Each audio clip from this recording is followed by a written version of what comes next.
حضرت عمر فاروق رضی اللہ تعالیٰ عنہ خادم سے کہنے لگے بوڑھی سے پوچھو. تو پوچھا اماں السلام علیکم. وعلیکم السلام. اماں کیا بات ہے؟ تو اماں کہنے لگی جاؤ دوڑو، تمہیں کیوں بتاؤں، دیہات کی سیدھی سادی بی بی، جاؤ بھاگ جاؤ. کہا نہیں اماں مہربانی کرو اندر تو آنے دو. بڑی منت کے بعد اماں مانی. عمر فاروق عام آدمی نہیں جس سے دنیا کامتی ہے. حضرت عمر اندر گئے. اماں کیوں پریشان ہو؟ تو اماں کہنے لگی تمہیں کیوں بتاؤں، میرا اپنا دکھ ہے. چل اماں بتا دے، تیری مہربانی. اماں کہنے لگی میں ایک بیوہ ہوں، بے اولاد ہوں، کوئی میرا سہارا نہیں. مجھے عمر فاروق سے بڑی شکایت ہے. میرے اوپر 25 دینار کا قرضہ چڑھ گیا ہے اور 3 دن ہو گئے میں نے روٹی نہیں کھائی، اور عمر نے میری خبر نہیں لی. حضرت عمر کو پتہ چل گیا لوارث ہے، اس کا کوئی 2 4 10 ہزار ووٹ کوئی نہیں.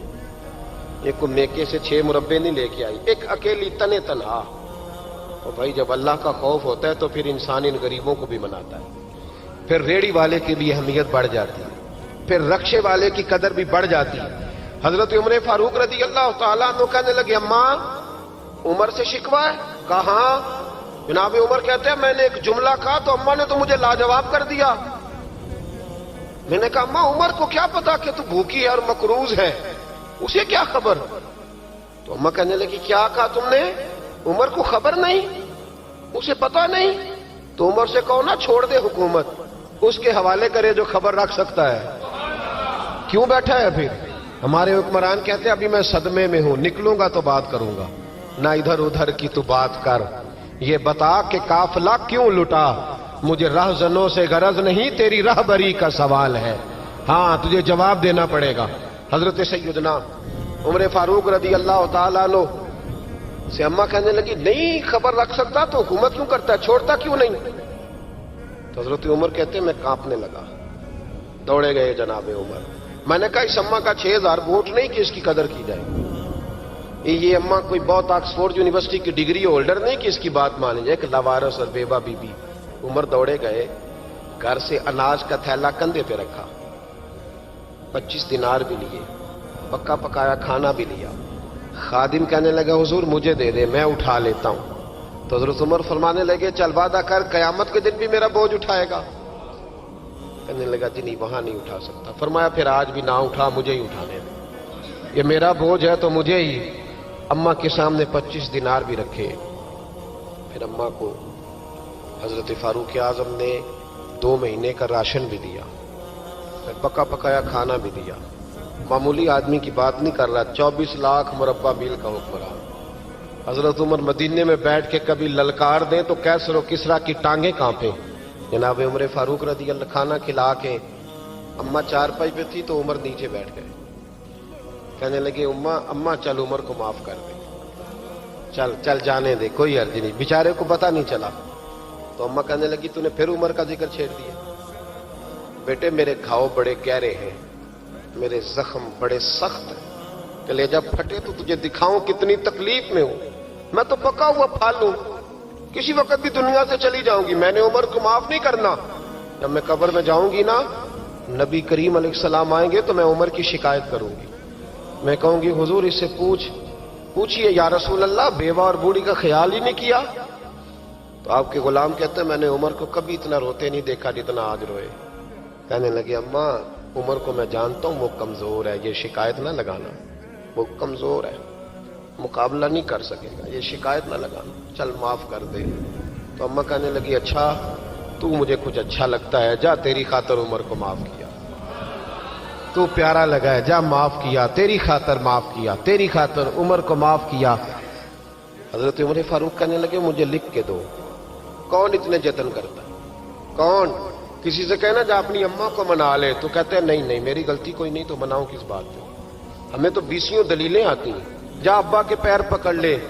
پتہ ہے نبی پاک علیہ السلام نے فرمایا جس کا باپ راضی ہوگا اسی کا اللہ راضی ہوگا، اور جس کا باپ ناراض ہوگا وہ سارا دن وظیفے پڑھے، اس کا اللہ راضی. یہ ابو داؤد شریف کی حدیث ہے. نا جی بڑی مہربانی پیسے نہ لائیے گا. اب بات سنیں، وہ بھی میں سمیٹنے کی طرف آ رہا ہوں، ختم کر رہا ہوں، آپ میری بات پہ توجہ رکھیں. عزیز بھائی، نبی کریم صلی اللہ تعالی علیہ وسلم نے جو اپنے غلاموں کی تربیت کی تو حضرت عمر فاروق کہنے لگے لکھ کے دو.